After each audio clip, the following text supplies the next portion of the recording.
Bonjour à tous, je m'appelle Melissa, je suis professeure de yoga, master Reiki, je fais traitement Reiki à distance, j'ai 53 ans, maman de 3 enfants et j'ai décidé d'ouvrir un canal pour parler de mon expérience avec la maladie. Il y a 2 ans, j'ai toujours été une personne qui a fait du sport, qui a fait attention à ce qu'elle mangeait, qui a fait attention euh, à sa santé. Toujours soignée avec l'homéopathie, remèdes naturels. J'ai toujours fait très attention à ma santé.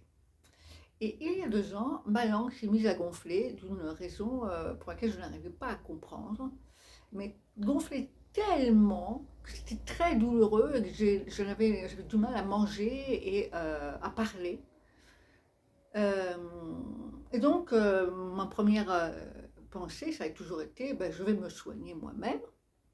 Donc, je vais faire yoga, méditation, et puis je mettais de l'aloe vera, et puis je faisais attention à ce que je mangeais, fruits et légumes comme d'habitude, euh, soignant vraiment ma santé physique. Et puis, ça passait, et puis le gonflement revenait ailleurs, toujours sur le côté gauche de la langue. C'était assez insupportable et très douloureux, je dois dire. Euh, mais j'ai continué à me soigner. Mais en faisant un kiff et du reiki, c'est très bien qu'au niveau de la langue, c'est le cinquième chakra qui est bloqué. Et le cinquième chakra, c'est vraiment un problème de communication qu'on a avec les autres et avec soi-même. Donc, j'ai commencé à travailler là-dessus. J'ai commencé à me dire, ok, qu'est-ce que tu ne dis pas autour de toi et qu'est-ce que tu ne te dis pas à toi-même? Le problème, c'est quand on veut faire son propre psychologue, c'est très compliqué parce qu'on est tellement habitué à penser d'une certaine façon qu'on ne voit pas les erreurs qu'on fait. Donc j'ai essayé par moi-même de comprendre où étaient mes erreurs de communication. Et avec la certitude en moi-même que j'étais capable de me soigner moi-même. Ça, dès le début, j'ai toujours eu cette conviction que je pouvais me soigner moi-même.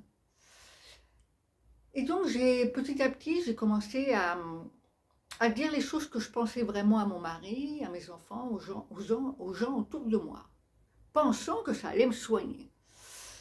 Bien, le problème ça me nuisait, mais repartait de plus belle dans un autre endroit de la langue. Il y a eu un moment, au bout d'un an, où vraiment j'arrivais plus à manger, donc je buvais seulement. Et puis, c'était vraiment dur parce que vraiment, j'en ai bavé de douleur.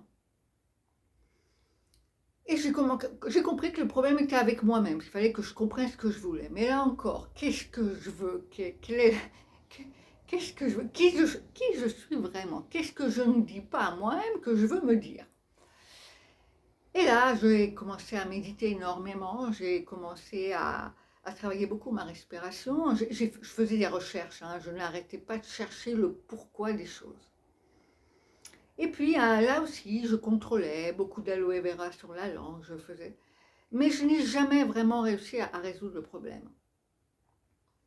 Et il y a 3 mois, on m'a diagnostiqué un cancer, une tumeur carcinome au niveau de la langue.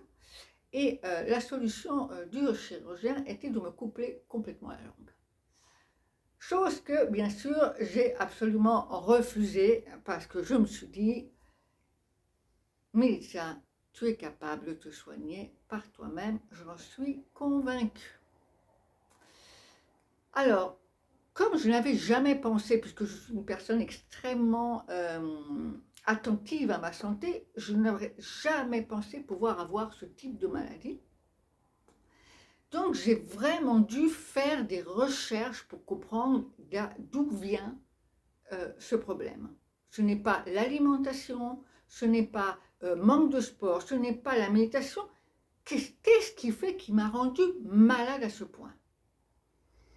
Et j'ai fait des recherches et j'ai trouvé une autrice très importante française, Lise Bourbeau, qui a écrit un livre « Le corps nous parle ». Et elle explique bien dans son livre que le cancer est un problème qui vient de blessures qu'un enfant a subi en isolement envers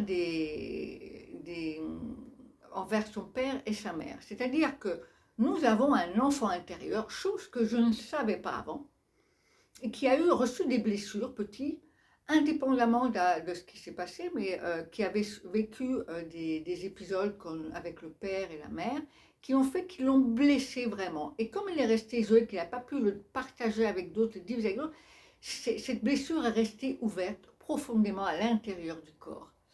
Et en grandissant, cette personne qui va devenir un adulte verra son expérience comme enfant d'une façon adulte et pardonnera, acceptera ce qui s'est passé. Mais elle réagira vis-à-vis des autres, vis-à-vis du mari, des amis, frères et sœurs, toujours comme la petite fille avec beaucoup de colère, beaucoup de tristesse dans tout ce qui se passera.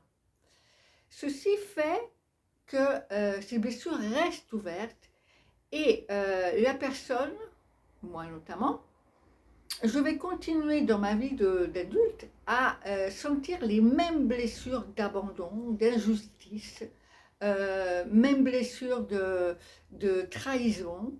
Ce sont des blessures que j'ai vécues petites, inconsciemment. Un enfant petit voit les choses d'une autre façon, mais ça peut le blesser, certains événements peuvent le blesser énormément. Et on n'en a pas conscience quand on devient adulte. Par contre, ces blessures restent. Et nous avons j'ai emmagasiné des émotions extrêmement négatives en moi, de colère et de rancœur. Rancœur envers les personnes, mais rancœur surtout envers moi-même. C'est-à-dire qu'à éprouver toute cette colère et toute cette... eh bien, je ne m'aimais pas. Je n'avais aucune confiance en moi. Et je versais cette colère, cette douleur continuellement sur les autres, ou je la gardais à l'intérieur de moi-même.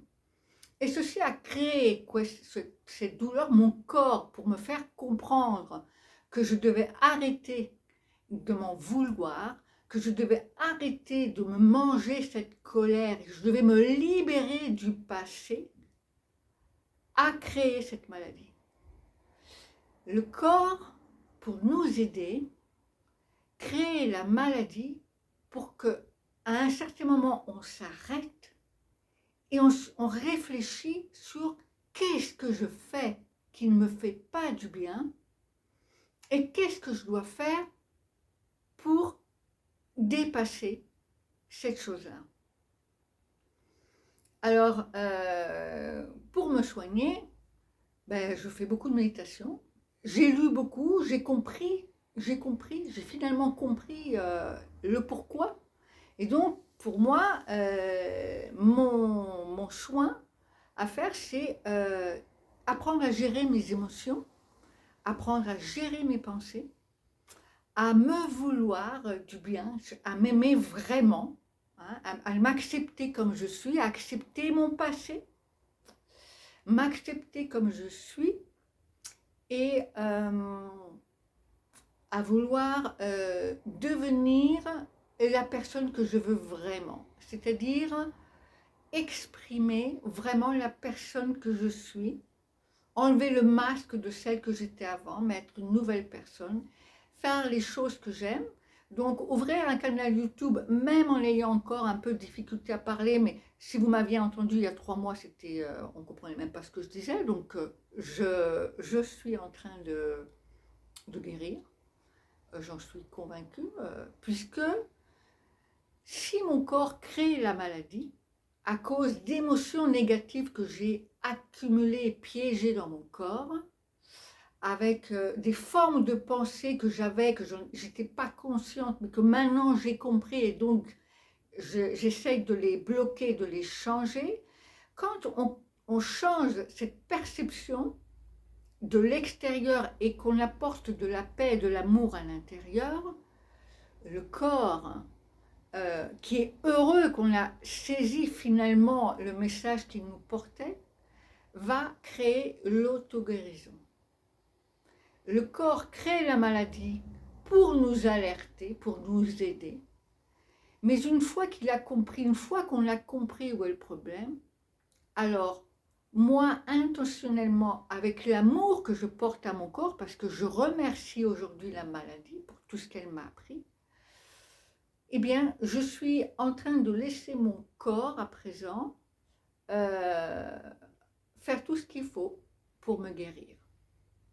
Je continue à soigner mon alimentation, je continue à faire du sport, je continue à utiliser l'aloe vera, mais surtout, je m'aime, je prends soin de moi-même et j'attends patiemment que mon corps se guérisse, parce qu'il faut de la patience pour tout. Je l'ai fait souffrir pendant 2 ans et même plus, donc avec patience, j'attends que la guérison arrive. Et donc dans ce canal YouTube, j'aimerais partager avec vous comment apprendre à gérer ses pensées, comment apprendre à gérer ses émotions. Je vais vous enseigner, partager avec vous quelques méditations que je fais qui sont extrêmement puissantes pour aider à être mieux. Je vous aiderai à vous aimer plus vous-même, parce que la vraie raison de la maladie aujourd'hui, c'est que nous ne nous aimons pas. Nous cherchons constamment l'amour à l'extérieur parce que nous ne nous aimons pas vraiment.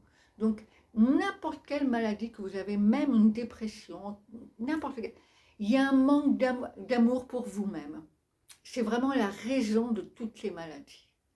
Donc, si vous avez un problème, une maladie, continuez votre traitement, continuez vos soins, allez voir votre médecin, mais suivez mon canal, parce que je vous donnerai des conseils pour être en paix avec vous-même, pour apprendre à gérer vos émotions et vous sentir beaucoup mieux. On se voit à la prochaine vidéo. Merci. Je vous embrasse.